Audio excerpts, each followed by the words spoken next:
Today we're looking at a collaborative live stream transcript with Jay Witt and Jay from the Storybox. Right, the one titled as a takedown of Candace Owens and her theories on Charlie Kirk. But it starts pretty far afield with a long chat about Australian culture. So let's just jump right into the feedback. Let's do it. Okay, so I think the first and maybe most significant thing is this struggle with structural pacing. And the audience promise. Exactly. The promise. It's an issue right from the start in that first act, where it just delays getting to the point for a really long time. It does, and you have to think about the viewer who's clicking on that title. I mean, take down Candace Owens.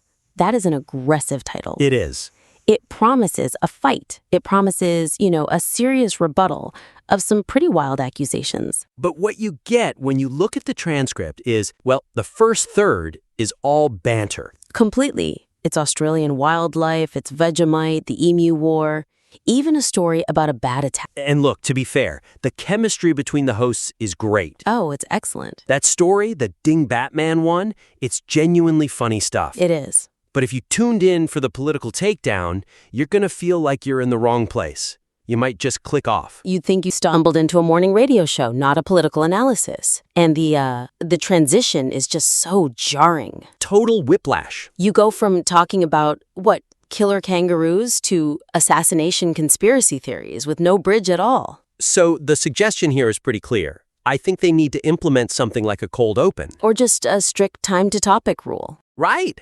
Get the audience hooked before you start building that rapport. Yeah, and you could do that by just restructuring what's already there. Imagine if the show started with that clip of Candace Owens, the one where she's talking about the missing wedding photo. Oh, yeah. Play 15, 20 seconds of that right at the top. You immediately show the audience this is the level of absurdity we're dealing with today. That sets the stakes instantly. And then, after that hook, you can bring in Jay and do a quick, condensed version of the banter. Maybe just the time traveler joke to set the scene. Exactly. Because you've already earned the audience's patience. They know the good stuff is coming. And all that other content, the Emu War, the Vegemite stuff, that's gold, but it belongs at the end. It's a cool-down segment. It's a reward for the loyal listeners who stick around, not a barrier for the new ones. Perfect. So let's move on to the next point, which is about the style of the arguments. Right, the argumentation. Because their moral outrage, it's palpable. It feels totally justified. But the reliance on ad hominem attacks, it kind of undermines their own points sometimes. it really does. I mean, they use terms like dingbat, Kanifa, and some other really harsh ones. They do. And look, for the home team crowd, for people who already can't stand her, that stuff plays really well. It's cathartic. Sure, it feels good. But does it lower the intellectual authority of the critique? I think it does. Oh, absolutely. The weakness is that the name-calling just distracts from the actual forensic work they're doing. Which is really good. It's so strong on its own. The way they break down the Picturegate theory or the absurdity of the Gigi story, that's the real takedown. When you wrap a winning argument in an insult, you almost make it look weaker. You're telling the audience what to think instead of showing them why they should think it. And showing is always, always more powerful. Always. So the suggestion is really just to adopt a show-don't-tell approach. Let her own contradictions be the indictment. You don't need the insults. So let's take a concrete example. The wedding ring. Perfect one. The host calls her stupid for making a big deal out of it. But there's a much more sophisticated argument just sitting right there. The physiological one. Instead of calling her a name, just explain the reality of finger swelling on an international flight. He just got off a plane from Tokyo. It's a biological fact. The audience will get there on their own. They'll conclude she's being dishonest without you having to spell it out with a pejorative. Exactly. And the same thing with the missing wedding photo. They get so angry, but the stronger move is to just focus on the massive logical leap she's making. From a photo was moved to a vast murder conspiracy. Let the audience see that gap. It's about rhetorical discipline. Ask the audience, hey, have you ever moved a picture frame to dust? Did it mean your marriage was ending? Right. That recruits their common sense against her. That's devastating. Name-calling is just noise. Which leads me to the next point, about thematic focus. The kitchen sink problem. The kitchen sink problem, exactly. The episode just dilutes its own impact because it tries to cover way too many things at once. It really does. You get these long sidebars about the Super Bowl halftime show, about Bad Bunny, Hillary Clinton, that whole Jewish state debate. And that Carrie Prejean Baller person. Right. And the core emotional hook of this whole thing is supposed to be the defense of Erica Kirk. And Charlie Kirk's memory. Exactly. But that specific kind of harrowing story gets buried under all these general political grievances. And you risk overlooking the severity of the main accusation.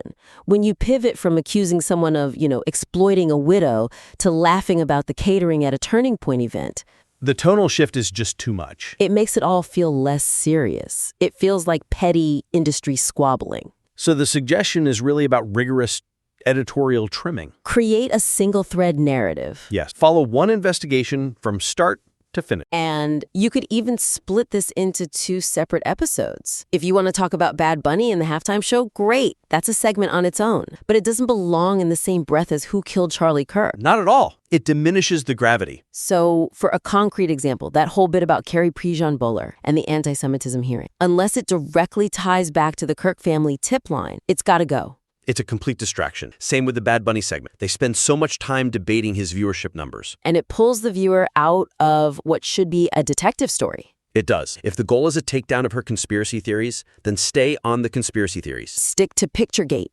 Stick to the 2.45 a.m. snack story. That's the stuff that shows she's fabricating a reality. It's about narrative integrity. Right. You're prosecuting a case, you don't bring up the defendant's bad case, and you stick to the crime. And the crime here is the exploitation of a family's tragedy. Okay, so this next point is more about the mechanics, which I actually found really interesting. The reaction video style? Yeah, the stop and start nature of it sometimes disrupts the viewer's ability to really grasp how absurd the source clips are. It's like they don't let the trap fully set. That's a great way to put it. Jay Witt often pauses the clips every few seconds to throw in a comment or a sound effect. Which keeps the energy high, for sure. But the weakness is that you, the listener, need to hear Candace Owens fully articulate her ridiculous claim before the host dismantles. If you interrupt too fast, it almost feels like you're afraid to let her speak, rather than being confident enough to let her dig her own grave. There's that moment where she mispronounces scrutiny as scrutination. Oh, yeah. And he stops the tape immediately to mock the word. It's funny, but she was in the middle of building a much larger, much crazier point. And we lose the thread. We lose the thread, so the suggestion is to use chunking. Just play a full logical thought, a whole paragraph. Let her get it all out, then pause for a comprehensive rebuttal. Right. Take that segment where she lists the clues. Uh-huh. The ring being off, sleeping in the daughter's room, the missing photo. If you pause after each one to yell, "That's a lie," you kill the momentum of her own insanity. You do?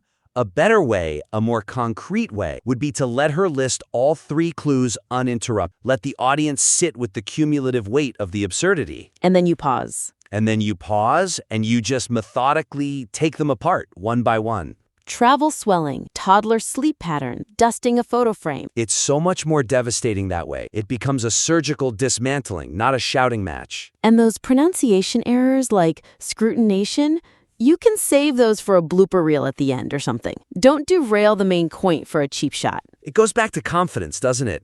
When you can sit back, let the clip play for a full minute, and then calmly explain why it's all wrong. That signals authority. It signals that you're not threatened by what she's saying, because you know it's nonsense. Right. So, to recap, the raw ingredients here are fantastic. Oh, definitely. Great hosts, great chemistry, and the counter-argument itself is rock solid. But the structure just needs to be tightened up to really honor the seriousness of what they're talking about. So let's just quickly run through those actionable suggestions again for the listener. Okay, first, fix the pacing. Move that Aussie banter to the end. Start with a cold open with a strong clip that hooks the audience immediately. Second, elevate the argument. Cut the ad hominem attacks. Replace "she's dumb" with "here's the logical reason she's wrong." Show, don't tell. Third, fix the focus. Cut the kitchen sink. No Bad Bunny. No halftime show. Stick to the Kirk family narrative. And finally, fix the flow. Use chunking. Let the source clips play out before you critique them. It really all comes down to discipline. They have the talent, they have the chemistry, and they have the truth on their side. They just need to package it in the most effective way possible. The potential for this collaboration is huge. It really is. The Ding Batman bit is proof of that.